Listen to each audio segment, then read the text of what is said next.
Okay, we've come to session 5, the resurrection and ascension of Jesus Christ. So, the first part we'll be looking at the resurrection.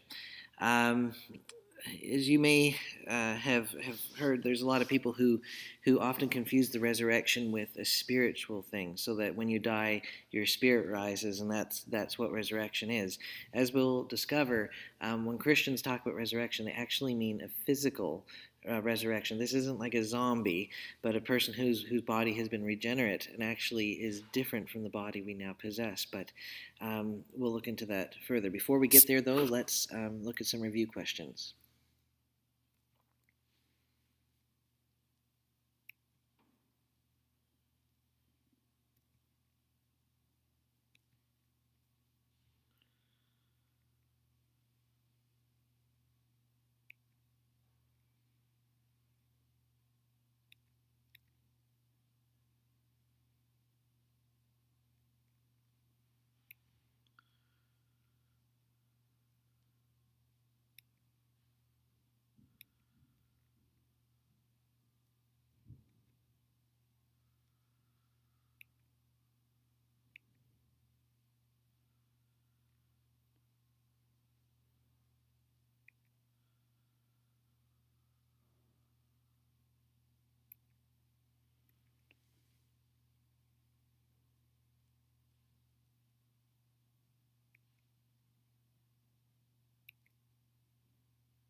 Okay, so you can pause the show now and read Mark 15, verses 33 to 41.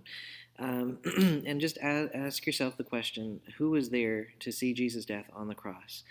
There were a lot of witnesses, so just take a look to see who actually witnessed Jesus' death. Okay, and with the resurrection, we have to ask ourselves, what is it? So I'm going to ask you to look at the resurrection of Jesus. You can either do it by reading John 20:19 to 29, or you could watch the video of the Gospel of John. Just enter that address in your search bar, and that should take you right there. Um, but as we'll see, that we're looking at the particular resurrection, bodily resurrection of Jesus Christ. Okay. So some people have looked at the resurrection and say, this is impossible. How could people actually believe that someone who died actually came back to life and was in such good condition as Jesus seemed to be? So some people have said that Jesus never actually died on the cross. The problem with this theory, this sort of objection to the resurrection, is that the Romans were very good at killing people, and with the kind of flogging that Jesus endured before even getting to the cross, it's actually really impressive that he actually was alive long enough to be nailed to the cross. The fact that he stayed on there for 3 hours was really a testament to Jesus' strength and will. Um, so Jesus actually did die. So the theory is that he just passed out from the pain. He went to the and he went in the tomb, and in the cool of the tomb, he sort of came to, rolled a stone away from the opening so he could get out, and that's just not likely. His bones would have been sore. He just is just not a good explanation to what actually happened. Other people think that Mary got it wrong, that she mistook one of the other disciples or one of Jesus' brothers for Jesus himself, that Jesus was actually dead. Well, where was the body? Question one. And number two, why wouldn't have that been sorted out very quickly afterwards? Another explanation is that Mary couldn't find the tomb, and this just doesn't make sense. I mean, in some gospel accounts, Mary wasn't alone when she went to find the tomb, and then John and Peter ran directly to the same tomb, and it was empty as they found. Other people have said that the disciples stole the body and came up with the myth, the story of Jesus' resurrection to sort of make it more credible, so people would sort of respect them.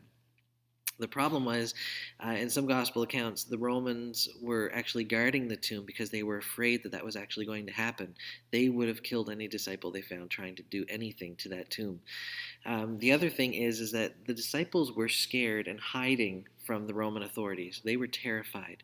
Something happened to transform their outlook, so that they became men and women of great faith and bravery as they publicly proclaimed their faith in Jesus Christ. So these objections to the resurrection don't really hold any water. But as one of my professors once said, if the resurrection never took place, then the church would not exist. Something miraculous, something powerful and life changing happened that really transformed those disciples into being the apostles of the church. Now, Jesus' resurrection is actually the first fruits of the resurrection we are to expect. We'll read here. So you see, just as death came into the world through a man, Adam, and we talked about how through Adam and Eve, sin came into the world and messed up the whole system. Now the resurrection from the dead has begun through another man. Just as everyone dies because we all belong to Adam, everyone who belongs to Christ will be given new life. But there's an order to the resurrection. Christ was raised at the first of the harvest, then all who belong to Christ will be raised when he comes back. So the difference between resurrection and reincarnation is that reincarnation is basically recycling your life force, and how good you were in this life will determine what kind of life you'll have in the next round. The resurrection is very different. It's life beyond death. We won't have to experience death or sickness or anything like that again. And so with the physical resurrection, we got to remember that when we die, we believe that we go to be with God in heaven. And I believe that very much, but I don't think that's the end of the story. God's will from the very beginning was that his will would be made perfect here on earth. And so I think that's what we have to look forward to. We will be resurrected, and some to judgment and some to life. And that's a general resurrection. I'm going to ask you now to maybe take... actually, it would be good to go through all of these. They're not very long. And look at these resurrection stories where people have encountered the resurrected Jesus, and just ask the question, what does Jesus appear? Who does he appear to? What does he do? And what does he say? What does the resurrection have to do with Jesus' ministry and mission?